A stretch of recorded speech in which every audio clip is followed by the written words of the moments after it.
Algunos creen que en la actualidad las empresas, y particularmente las sociedades anónimas multinacionales, gobiernan el mundo. Pero resulta difícil creer que cualquier organización pueda domar las vastas barreras naturales de Sudamérica. Sin embargo, una compañía creyó que lo haría. Construyendo un gaseoducto de más de 1.500 millones de euros desde Bolivia, que atravesara el continente sudamericano, hasta llegar a la costa atlántica del Brasil. Y llevando gas por los 6.500 kilómetros del gaseoducto más largo del mundo, desde el extremo de la Patagonia hasta la capital de Argentina, Buenos Aires. Tales proyectos son un ejemplo de la ambición del capitalismo moderno, pero son únicamente posibles gracias a la invención de las sociedades accionariales.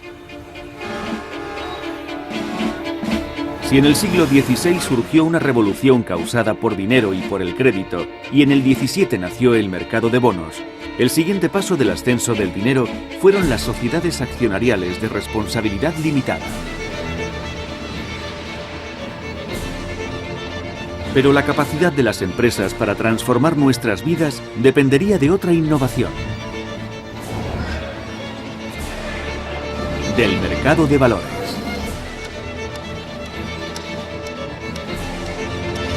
El precio que la gente está dispuesta a pagar por las acciones de una compañía nos indica el dinero que esperan ganar con ellas.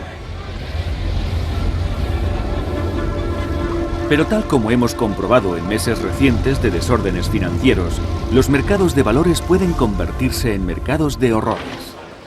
El futuro siempre es incierto, pero somos muy dados al exceso de optimismo. Cuando los precios de la bolsa de Nueva York suben colectivamente, es porque los inversores están poseídos por una especie de euforia colectiva. Según la frase que hizo célebre el primer presidente de la Reserva Federal, Alan Greenspan, se debe a una exuberancia irracional. Las bolsas son como las burbujas de jabón, nunca se sabe cuándo van a estallar. La exuberancia fue especialmente irracional y el estallido especialmente doloroso para la compañía que quería llevar a cabo aquellos grandes proyectos en Sudamérica. Enron se convirtió en el mayor fraude empresarial de la historia moderna de América. Pero no fue el primer escándalo financiero, pues las acciones y valores existían desde hacía 400 años. Las oscuras prácticas que acompañaron esas transacciones perviven y han sido la principal causa de la crisis financiera que padecemos en la actualidad. ¿Libros manipulados? ¿Acciones infladas? Eso ya se ha estado haciendo durante siglos. Y nada mejor que la historia de las burbujas de la bolsa para demostrar lo poco que los seres humanos aprendemos del pasado.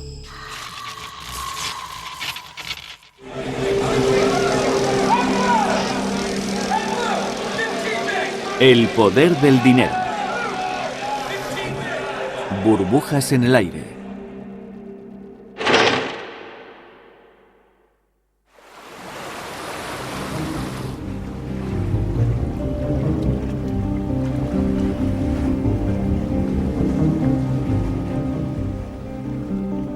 Entre las muchas maravillas de Venecia se encuentra una de las reliquias más sorprendentes de la historia de las finanzas.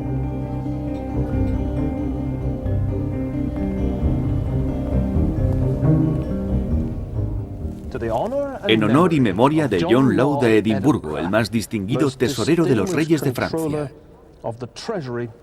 Aquí es donde descansa el hombre que inventó las burbujas bursátiles.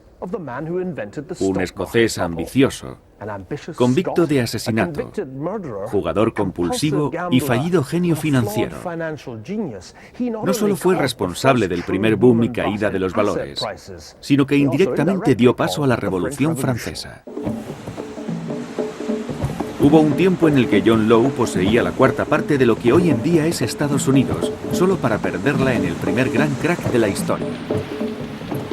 Desde Edimburgo hasta Ámsterdam, París y Nueva Orleans, para acabar en Venecia, la vida de Law es la clásica historia del boom y del crack. Y además es una historia que se repite con frecuencia. Escondido en los sótanos del Museo Estatal de Luisiana, se encuentra el único retrato conocido de John Law. Aquí está. con esa mirada adusta y ávida que se dice que caracteriza a los escoceses ambiciosos.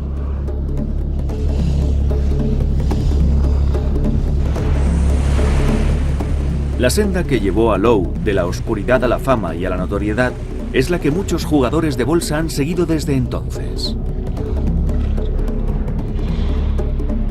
Lowe nació aquí, en Edimburgo, en 1671. Era hijo de un orfebre con fortuna y heredero de la finca de Lauriston. En 1694, cuando vivía en Londres, Lowe mató a un hombre en un duelo por una mujer y fue sentenciado a muerte. De alguna manera escapó de la prisión y huyó a Ámsterdam, una ciudad perfecta para pasar desapercibido.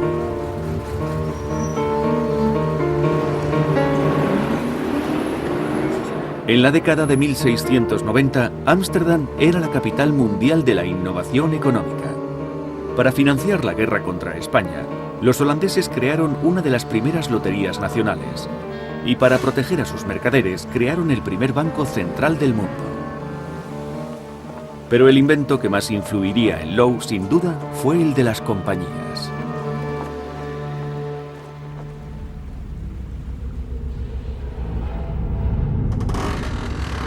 Las compañías ya existían 100 años antes de que Lowe llegara a Holanda. Él apareció en un momento en que los comerciantes recorrían el mundo desde Manhattan hasta el Cabo de Buena Esperanza. Pero fue Asia el primer objetivo de la expansión comercial holandesa. ¿Por qué? Las Indias Orientales eran muy atractivas gracias a especias como la pimienta, el clavo, la nuez moscada, el jengibre. A los europeos les encantaba dar sabor a su comida, pero además servían para conservar los alimentos. Tradicionalmente llegaban a sus hogares a través de la ruta de las especias, pero los holandeses querían traerlas por mar en menor tiempo. El penetrante aroma de las especias se convirtió en el perfume del dinero.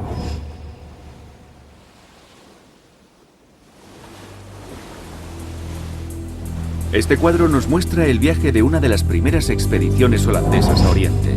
La inscripción dice: 4 barcos partieron hacia Bantam para traer especias y fundar oficinas comerciales. Regresaron ricamente cargados a los muelles de Ámsterdam. Zarparon el 1 de mayo de 1598 y volvieron el 19 de julio de 1599.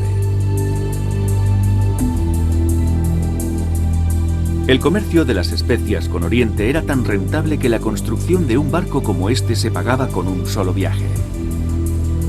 Pero como la travesía era muy larga y arriesgada, ya que tenían que doblar el Cabo de Buena Esperanza, los mercaderes tuvieron que unir sus recursos y compartir riesgos.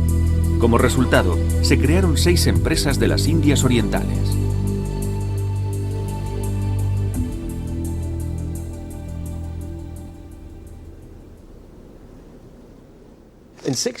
En 1602, presionadas por el gobierno holandés, esas 6 compañías se fusionaron para formar la Compañía Holandesa de las Indias Orientales. Y esta es la carta original en la que se hace constar que la compañía gozaría del monopolio del comercio desde el Cabo de Buena Esperanza hasta el Estrecho de Magallanes, casi medio mundo. La estructura de la nueva entidad era muy original. El capital de la compañía estaba dividido de manera desigual entre las grandes ciudades holandesas. Se invitó a los ciudadanos a participar en la nueva aventura mediante aportaciones económicas. Esta inversión era en realidad la parte más innovadora. Este maravilloso cuadro pertenece a la familia de uno de los fundadores de la Compañía de las Indias Orientales, Dirk Bass. Por 6.000 florines, él y otros participantes se convirtieron en los directores de la compañía, los Bewinghebers. Después de 1606, quien invirtiera en la Compañía de las Indias Orientales recibía una acti, una acción, o como diríamos ahora, una fracción del capital social, una participación en las futuras ganancias de la empresa.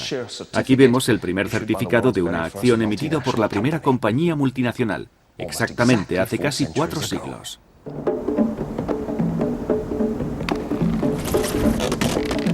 Tres años más tarde, Bass y el resto de directores decidieron que los accionistas no podrían recuperar el dinero de su inversión, pero podrían vender sus acciones a otros inversores. Inmediatamente nació el mercado para las acciones de la compañía, el primer y auténtico mercado de valores. Esta modalidad cambió para siempre el mundo de las finanzas, ya que el precio de las acciones pasó a ser decidido por las leyes de la oferta y la demanda, por compradores y vendedores. Y como pudo comprobar el renegado escocés John Law con el comercio de las acciones, los primeros accionistas del mundo se hicieron muy ricos.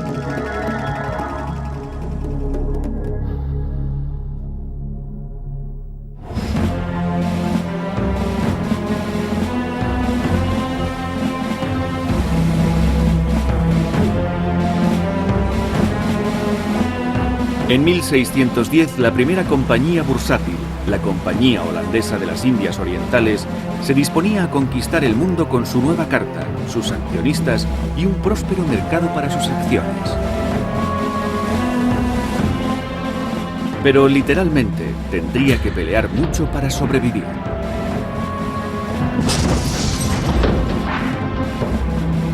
Después de establecer una cadena de factorías y almacenes en el sur de Asia, desde Java hasta la India, la compañía tuvo que mantener a raya a la competencia de los españoles e ingleses. Con 40 barcos de guerra y un ejército de 10.000 soldados, los directores de la Compañía de las Indias se convirtieron en los primeros corsarios empresariales.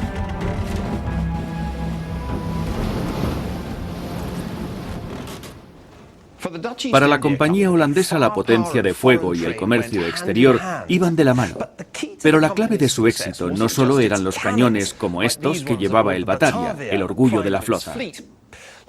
Como todas las grandes empresas, combinó economías de escala con los costes reducidos de sus transacciones y con la información que le proporcionaban sus empleados y agentes.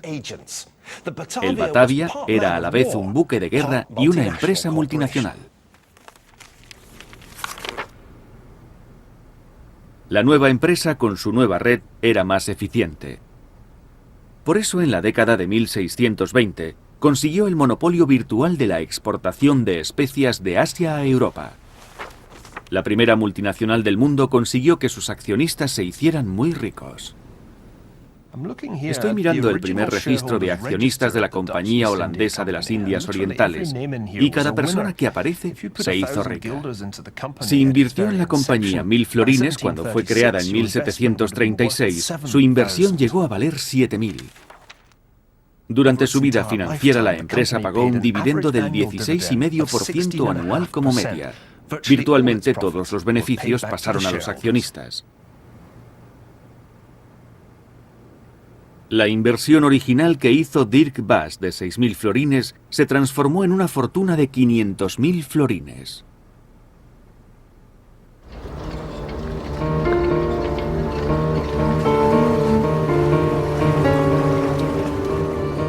Para John Law, que pasaba desapercibido en Ámsterdam después de escapar de la horca en Londres, la Compañía de las Indias Orientales fue toda una revelación.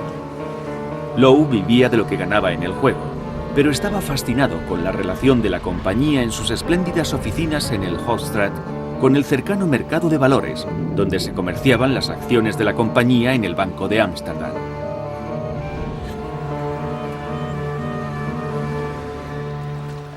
Pero el sistema financiero holandés no parecía estar completo para John Law. Según Law, a los holandeses les faltaba una o dos cosas. Por un lado, le parecía una tontería que la compañía restringiera el número de acciones cuando había un mercado tan ávido de ellas. Law también estaba sorprendido con el conservadurismo del Banco de Ámsterdam, que había creado un sistema interno que permitía hacer transferencias sin dinero, pero sin embargo no había emitido papel moneda para el público. Law empezó a concebir una idea totalmente revolucionaria para modificar las instituciones que había conocido en Ámsterdam. Solo había que combinar el monopolio empresarial y un banco público para que desaparecieran las barreras económicas. Law se dispuso a implantar un nuevo sistema financiero en una nación que estaba ajena a todo.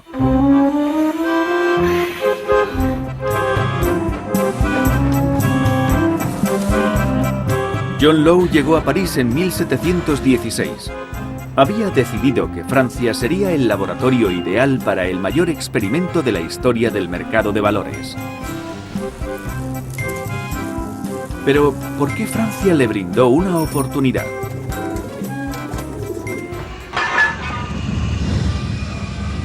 La respuesta es que la situación fiscal de Francia pasaba por un momento desesperado. El país cargaba con una enorme deuda pública a consecuencia de las guerras de Luis XIV. Cuando el rey Sol murió en 1715, el duque de Orleans, regente del rey Luis XV por minoría de edad, se encontró con un país al borde de su tercera bancarrota en menos de un siglo. Era la oportunidad perfecta del disidente Lowe, el economista autodidacta que había desarrollado sus teorías entre un casino y la bolsa. La ambición de Lowe era revivir la confianza económica en Francia creando un banco basado en el modelo holandés. Solo que aquí se emitiría papel moneda como este billete. Conforme aumentaran las inversiones en el banco, la enorme deuda del gobierno iría consolidándose. Pero al mismo tiempo, y eso era lo más importante, el papel moneda reactivaría el comercio de Francia y con él su poderío económico. El gobierno ganó doblemente. La consolidación se tradujo en que sus grandes deudas se transformaran en acciones del Banco de Lowe. Al mismo tiempo, el regente pudo imprimir todo el dinero que quisiera. Lowe escribiría: opino que un príncipe absoluto que sepa gobernar puede ampliar su crédito y encontrar los fondos necesarios a un interés inferior que un príncipe con autoridad limitada. Tratándose del crédito, el poder supremo debe residir en una sola persona.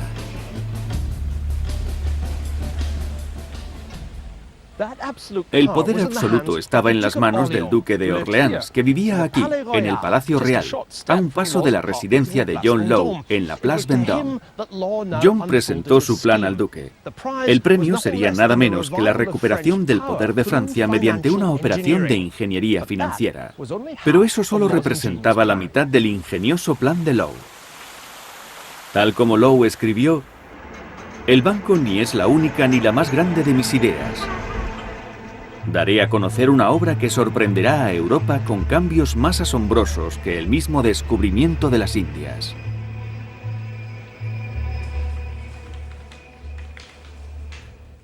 La segunda parte del plan de Lowe consistía en fundar una enorme compañía monopolizadora del comercio, la Compagnie d'Occident.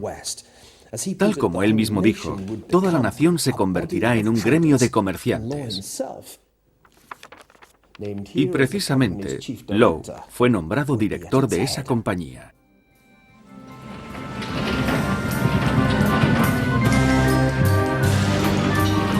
El objetivo de ese proyecto tan ambicioso era América, donde los franceses reclamaban unos extensos territorios a ambos lados del Mississippi, Luisiana. El regente le adjudicó a Lowe una compañía que se llamaría la Compañía del Mississippi y que tendría el monopolio del comercio con la nueva colonia.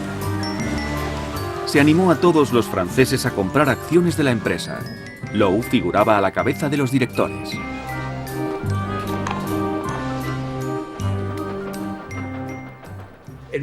Actualmente diríamos que Lowe aumentó la presión de la demanda pública, pero ¿por qué no? En 1716, Francia estaba sumergida en la depresión y el papel moneda de Lowe estimuló su recuperación. Al mismo tiempo, transformó una pesada y mal manejada deuda pública en acciones de un sistema privatizado de recaudación de impuestos y de una compañía comercial. ¿Qué tenía aquello de malo? Se desencadenó una fiebre de especulación y las acciones de la Compañía del Mississippi subieron desorbitadamente. Partieron con un precio de 500 libras y alcanzaron las 5.000 el 4 de septiembre. En diciembre de 1719 llegaron a las 10.000 libras. Estamos en el lugar donde todo se desarrolló. Aquí, en la rue Quincapot, se encontraba la oficina de Lowe. Imaginemos medio París acudiendo enloquecido a este estrecho callejón para comprar acciones. Cuanto más subían de precio, más querían comprar. Era el clásico proceso de realimentación bursátil.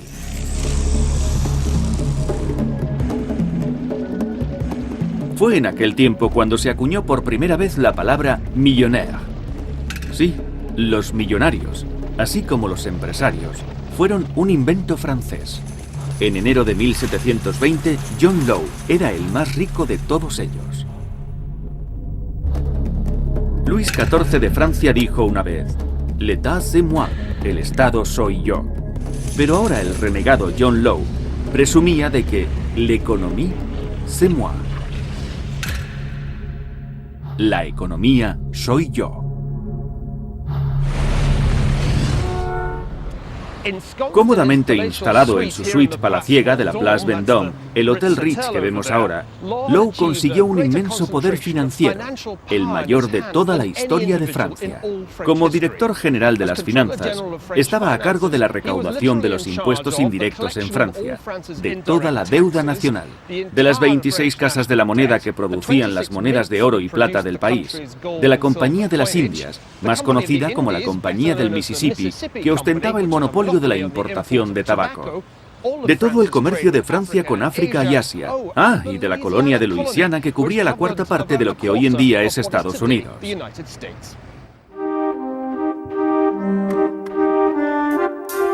Por otra parte, Law también poseía el Palacio Mazarin, más de un tercio de los edificios que rodeaban la Place Vendôme, unas 12 fincas, algunas plantaciones en Luisiana y un centenar de millones de libras en acciones de la Compañía del Mississippi. No estaba nada mal para un hombre que llegó a Francia hacía 12 años y que era un joueur, un jugador profesional declarado, así como un posible espía. En enero de 1720 el triunfo de Law parecía completo. El asesino escocés se convirtió en primer ministro de Francia. El problema de Law consistía en que no sabía cuándo debía detenerse. Tenía un fuerte interés personal en imprimir dinero que controlaba su propio banco para elevar el precio de las acciones de su compañía. Afortunadamente para Law, tanto su banco como su compañía operaban en el mismo edificio, el Palacio Magasin, del que era propietario. Todo lo que tenía que hacer para subir el precio de las acciones de su compañía era recorrer el pasillo que unía la oficina donde se emitían e ir a la oficina donde se imprimía el dinero. Se había convertido en el mayor traficante de influencias. Se podría decir que el sistema de Law es lo que hoy llamamos el esquema de Ponzi, creado por el italoamericano Conan Charles Ponzi. Este esquema consiste en pagar los intereses del primer grupo de incautos con dinero del siguiente grupo de incautos. Law compraba empresas y pagaba generosos dividendos, no gracias a sus beneficios financieros, sino con la emisión y venta de nuevas acciones.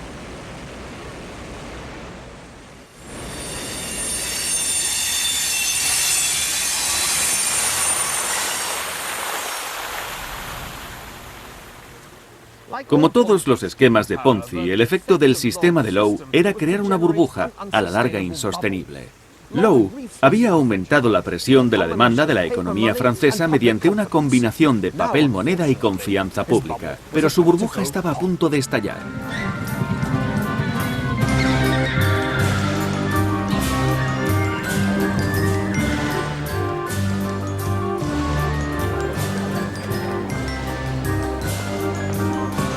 A principios de 1720, Francia era presa de la burbuja del Mississippi.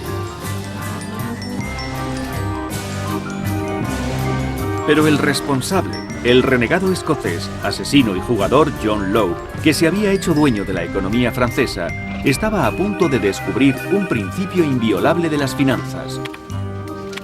Los árboles no crecen hasta el cielo.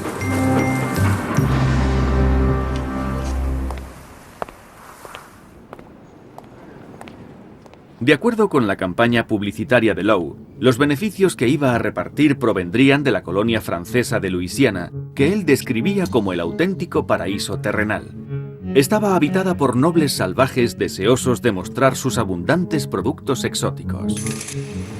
Esos bienes irían a Francia pasando por una nueva ciudad situada en la desembocadura del Mississippi, Nueva Orleans, en honor del susceptible regente francés, el duque de Orleans.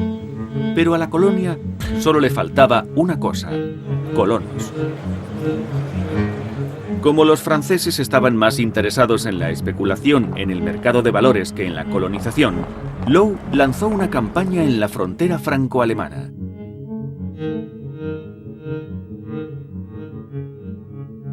Varios millares de intrépidos alemanes se apuntaron y partieron rumbo a la tierra prometida. Para acabar en este lugar. Esto fue lo que vieron los infortunados inmigrantes en Luisiana, una marisma infestada de insectos. En un año el 80% de los colonos había muerto de hambre o de enfermedades tropicales como la fiebre amarilla. Desgraciadamente para Low, el principal activo de la Compañía del Mississippi, el monopolio del comercio con Luisiana, no era más que humo. Como dice esta inscripción en holandés, esta es la maravillosa tierra del Mississippi, famosa por una política accionarial que por medio de una conducta de engaño y traición ha dilapidado innumerables fortunas. Sin embargo, esas acciones no son más que humo, viento y nada más. Para Low, el éxito económico se basaba solo en la confianza, pero él había defraudado la confianza de todos.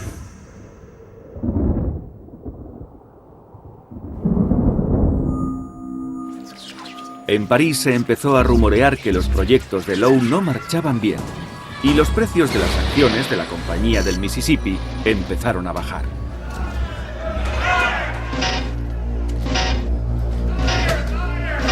En un intento desesperado por impedir la bancarrota, Low habló con el duque de Orleans para bajar el valor oficial de las acciones de 9.000 a 5.000 libras. Fue entonces cuando súbitamente se pusieron de manifiesto los límites del absolutismo, la propia base del sistema de Low. En unas semanas, el precio de las acciones entró en caída libre.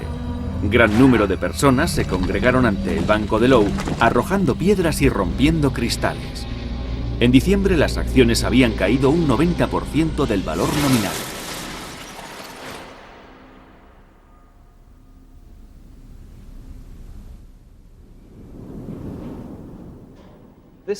Este mapa francés de la década de 1730 ofrece una maravillosa idea de la primera burbuja de la bolsa. Arriba está la diosa Fortuna volcando las riquezas de su cuerno de la abundancia. Aquí están los felices inversores que reciben las acciones de la Compañía del Mississippi de manos de querubines. Pero abajo se encuentran otros querubines cortando las acciones con una prensa. Y dos más soplando burbujas. A la derecha hay dos hombres muy desgraciados, uno de ellos a punto de suicidarse lanzándose sobre su espada. Como pinchada por un alfiler, la burbuja del Mississippi había estallado. En ese momento, Low, despreciado por las masas, huyó de Francia. Nunca más volvería a ver a su mujer y a su hija. Pasó el resto de su vida en Venecia, repartiendo su tiempo entre escribir largas cartas de justificación y el juego. Murió en 1729.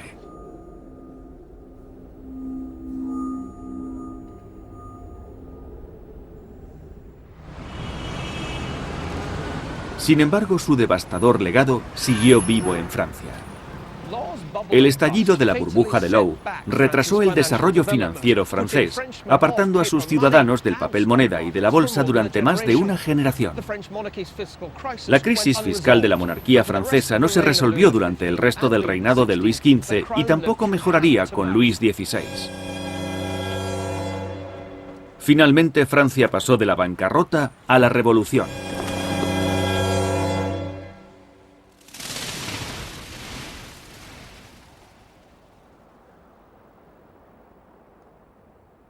La burbuja del Mississippi de 1719 fue la primera de la historia del mercado de valores, pero no sería la mayor de todas.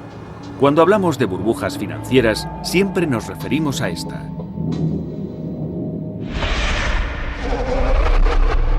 La pesadilla que acosa el mundo de las finanzas y que últimamente ha regresado para perseguirnos podría igualar a la que se inició el 24 de octubre de 1929 con el llamado Martes Negro de Wall Street.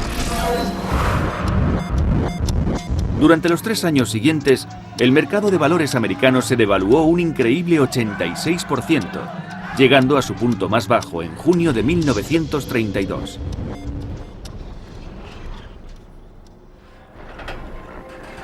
Y lo que fue peor, la deflación de los precios de los valores estaba acompañada de la peor depresión de la historia.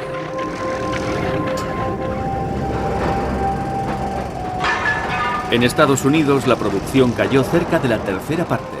El desempleo alcanzó a 1/4 de la mano de obra del país.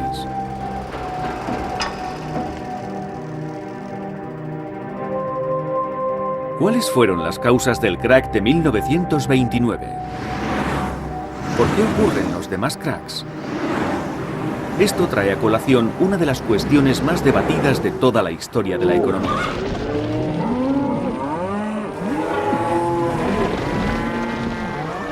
Hay muchas explicaciones para la quiebra de los mercados de valores, pero la causa común es la psicología de masas.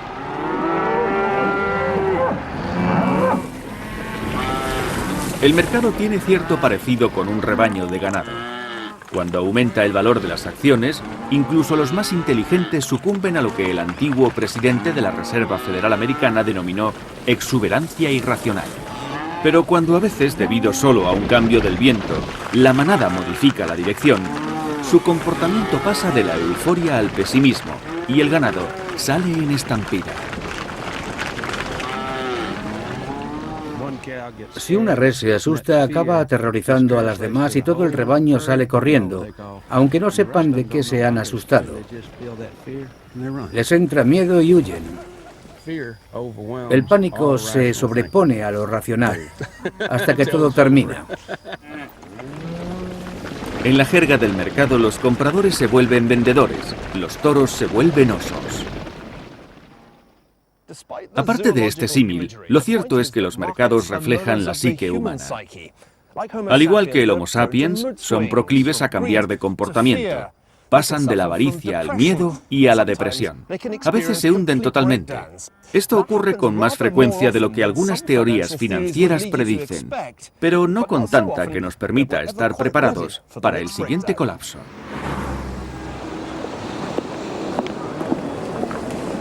Si los movimientos en los mercados financieros se distribuyeran como un gráfico que reflejara la altura de las personas, apenas habría colapsos. La mayoría de los meses estarían cerca de la media, solo unos pocos tendrían grandes altibajos. La realidad es que muy pocos adultos miden menos de 1,5 metros o más de 2 metros.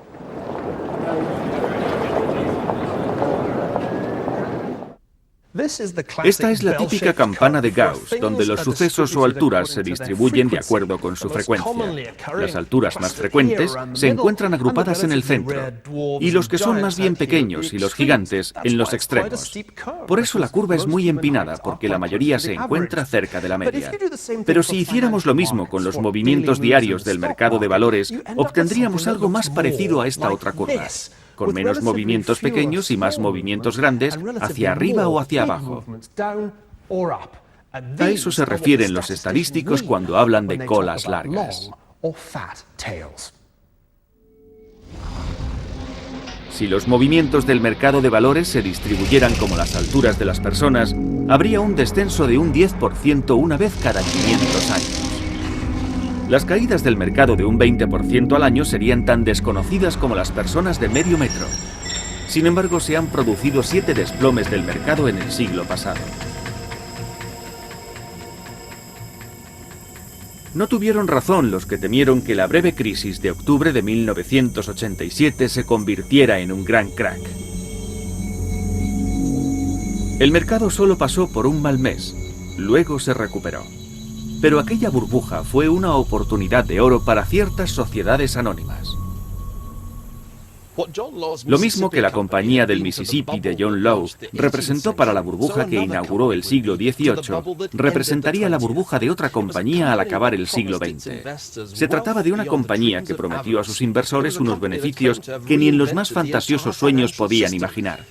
Una compañía que presumió de haber reinventado el sistema financiero y que utilizó sus impecables conexiones políticas para dirigirlo.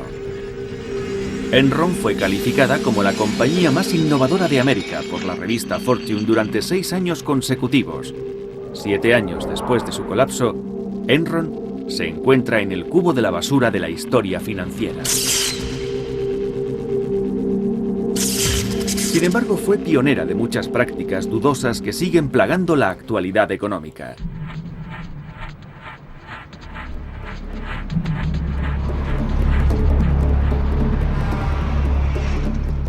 Durante 3 años, hasta agosto de 2000, la cotización de las acciones de la compañía de Houston era altísima. Enron pasó a ser la quinta empresa mayor de Estados Unidos, con unas ganancias declaradas de 111.000 millones de dólares, casi 100.000 millones de euros. Se había convertido en la niña bonita de Wall Street. Sin embargo, solo con repasar un poco la historia, los inversores de Enron se lo habrían pensado 2 veces. Realmente la historia de Enron fue una repetición de la burbuja del Mississippi de hacía 280 años. El plan de John Law iba a revolucionar las finanzas del gobierno francés. Y Ken Lay, el presidente de Enron, planeaba revolucionar el mercado global de la energía.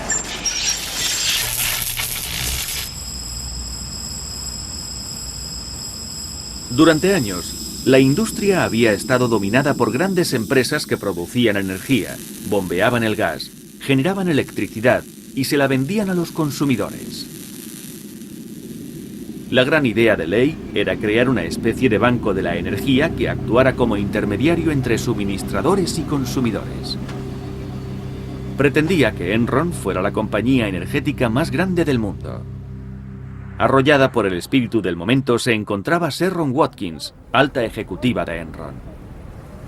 Fue algo electrizante. Éramos muy jóvenes y nos parecía que si se nos ocurría una buena idea, Enron nos daría una magnífica gratificación por ella. Igual que John Law, Ken Lay tenía amigos en las altas esferas. Lay contribuyó generosamente en la campaña presidencial de George Bush padre. Cuando Bush llegó a presidente, una de las cosas que hizo fue liberalizar la industria de la energía. Montado en la ola de la privatización de la energía, Enron compró valores por todo el mundo. Tan solo en Sudamérica su compañía tenía intereses en Colombia, Ecuador, Perú y Bolivia, donde había un enorme gaseoducto que cruzaba todo el continente hasta el Brasil. Y gracias a la intervención de Bush, amigo personal de Ken Lay, Enron adquirió una acción de control del mayor gaseoducto de gas natural del mundo, aquí, en Argentina. Por encima de todo, Enron se dedicó no solo a la energía, sino a los 4 elementos de la antigüedad: tierra, agua, fuego y aire, y comerció incluso a través de Internet. Enron capitaneó la inquietante subida de Wall Street de una forma que traía recuerdos de la burbuja del Mississippi. A pesar de sus avisos contra la exuberancia irracional, el mercado fue impulsado por el presidente de la Reserva Federal Americana, Alan Greenspan. Como en tiempos de John Law, solo se podía producir una burbuja en el mercado de valores si había abundancia de dinero. Y como los intereses aumentaron tan solo una vez entre febrero de 1990 y junio de 1995, Greenspan se aseguró de que volviera a ocurrir. Las recompensas para los inversores fueron inmensas y también para los directivos de Enron en Houston, que fueron incentivados generosamente con acciones.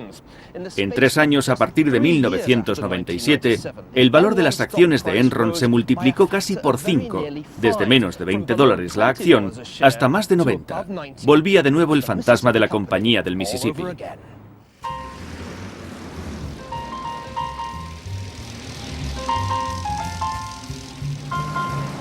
Incluso una ciudad acostumbrada a la extravagante vida originada por el petróleo no había visto nada igual. Aquí es donde vivían Ken Lay y sus ejecutivos de Enron, River Oaks, el barrio más selecto de Houston. En el último año de su existencia, Enron pagó a sus 140 altos ejecutivos una media de $5.300.000 a cada uno. Las ventas de coches de lujo se dispararon. Nos daban múltiplos de nuestro salario base. Lo normal era recibir una paga del 75% de nuestro sueldo base anual. Eso era lo que podíamos esperar. Pero queríamos más, una bonificación 2, 3, 4 veces el salario base anual.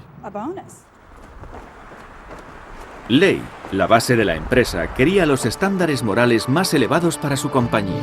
Enron is a company that deals with everyone with absolute integrity. We play by all of the rules, we stand by our word, we mean what we say what we mean. El único problema consistía en que, al igual que el sistema de John Lowe, el de Enron fue un elaborado fraude.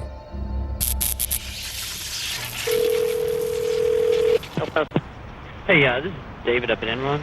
There's not much demand for power at all, and we're running kind of fat. En esta cinta, un empleado de Enron habla con otro de El Paso Electric Company de cómo chantajear a los consumidores de California parando centrales para restringir el suministro de energía. If you took down the steamer, how long would it take to get it back up? 3 or 4 hours, something like that?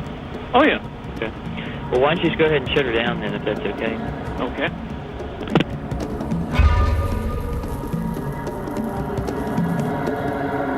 Los resultados fueron no solo la elevación de precios que Enron quería, sino que a pesar de que se disponía de energía de sobra, los consumidores sufrieron repetidos apagones.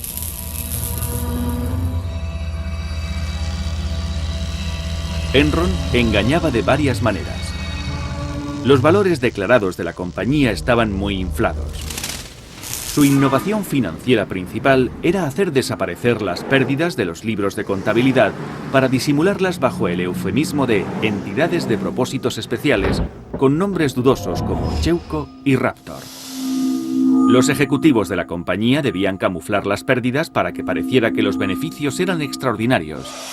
Aquello no podía durar mucho. Cuando se amañan los libros y cuando se trata de ocultar la realidad, estás perdido. Cuando vieron que se acercaba el final, Lay y sus socios hicieron que el valor de sus acciones bajara millones de dólares. Pero aseguraron al público que las acciones seguirían subiendo. Al igual que los intentos desesperados de John Lowe por impedir la caída libre de las acciones de la Compañía del Mississippi, las garantías de Ken Lay fueron en vano. El 15 de noviembre de 2001, Alan Greenspan, presidente de la Reserva Federal Americana, recibió el premio Enron por los servicios públicos distinguidos, sumando su nombre a una lista de honor en la que figuraban Mikhail Gorbachev y Nelson Mandela. Greenspan lo merecía, porque sin su política monetaria de finales de los 90, la burbuja de Enron y la burbuja de .com, que coincidió con ella, habrían sido imposibles. Justo después de la entrega del premio Enron, la compañía entró en bancarrota. La empresa debía miles de millones de dólares, pero no se sabía cuántos. Cuando Enron se declaró en bancarrota en diciembre de 2001, sus directivos se reunieron con sus acreedores para decirles: sabemos que en nuestra contabilidad decimos que tenemos una deuda a largo plazo de 13.000 millones de dólares, pero la realidad es que son 38.000 millones. Había 25.000 millones más de deuda que no aparecían en los libros de contabilidad. ¿Les sorprendieron esas cifras? ¿Sabían que existían problemas, pero no a esa escala? Sí, nos sorprendió a todos. El día anterior habían despedido a 4.500 empleados de las oficinas centrales de Enron. A los ejecutivos se les agradeció sus servicios con un último cheque. En mayo de 2006, Ken Lay fue declarado culpable de 6 acusaciones por fraude de valores y fraude con medios electrónicos. Su colaborador, Jeffrey Skilling, fue condenado a 24 años de prisión. Ley murió antes de ser sentenciado mientras estaba de vacaciones en Aspen, Colorado. Pero las prácticas fraudulentas que promovieron la subida de Enron no desaparecieron. Por el contrario, el hábito de ocultar las pérdidas en los libros de contabilidad estaba extendido por todo el sistema financiero occidental. Desenmascarar este método fraudulento sería un factor clave para la crisis actual. Yo creo que en muchos aspectos el problema de Enron es como una especie de virus que se ha extendido a los mercados financieros. Parte de los mismos operadores y financieros de Enron trabajan ahora en los bancos y en las empresas energéticas. Esa gente está repartida por todos los mercados financieros.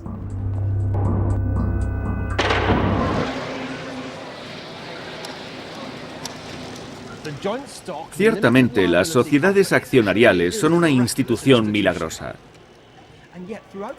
Pero a lo largo de la historia, algunas se han comportado de manera indeseable, de la misma forma que de vez en cuando han aparecido mercados irracionales. Los dos van de la mano, porque cuando se produce una estampida, muchos se ven arrollados por ella.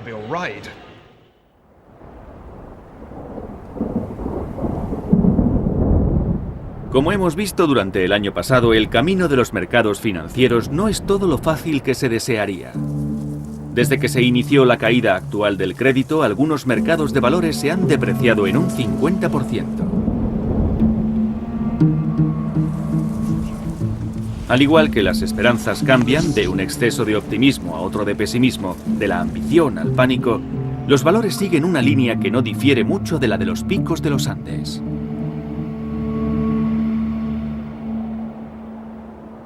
Los inversores esperan que cuando haya que bajar de la cumbre de la euforia, se pueda hacer por una pendiente suave, no por un abrupto precipicio. ¿No hay nada que nos pueda proteger de la metafórica caída por un precipicio? Como veremos en el siguiente episodio del Poder del Dinero, las finanzas tienen dos caras, una de riesgo y otra de beneficios. La cuestión es, ¿estamos asegurados o rodeados de riesgos?